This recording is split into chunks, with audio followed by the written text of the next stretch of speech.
માર કરીને ઉસી પછીના પૈસા ક્યાંથી આડાવડા કરી કાઢવી કથા રાખી સત્યનારાયણ ભગવાનની કથા કરીને કે આપણને એમ કે આપણા બેડા પાર થઈ જાય. વાવ. કથા કરી તે બેડા પાર તો કાંઈ ન થયું, પણ કથા કરી ત્યાં બે વસ્તુ મેન મોટી મોટી ઘરમાંથી ચોરી થઈ ગઈ. મને પાકો અનુભવ છે કે ઈ કોણ ચોરી ગયું હોય. ઓલા ટેબલાને ફોન કરું.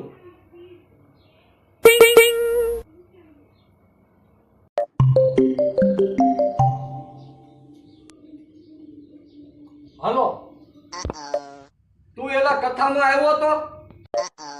હા આવ્યો તો ને. શું હતું બોલો? કેટલી ઘડી બેઠો તો કથામાં? કઠિયારો આવ્યો ને ત્યાં સુધી બેઠો તો. તું કથા સાંભળવા આવ્યો તો, ભગવાનના નામ લેવા આવ્યો તો, ઘરે ચોરી કરવા આવ્યો તો? ઓય સભ્યતા રાખજે, હું કઈ ચોર નથી. મારા સંપલ નથી જડતા અને તમાકુની ડાબલી નથી જડતી. મેં તમને પૂછ્યું કે તમારા દીકરીની સગાઈ કરી તો સગાઈ કેવા ગોત્યા? કે તમે એમ કીધું કે આપણી જેવા. તો એનો ફોન કરો.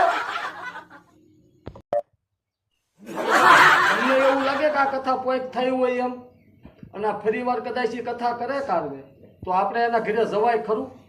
મરસિયાજીની જગ્યા ઉપર આ તો કોલસા આપી દે એમ છે. હવે એનો જીવ તો આવડી મોટી કથા કરી તો જવો ને સંપલમાં અને સોનામાં તમાકુમાં ચોરવા આવ્યા હતા.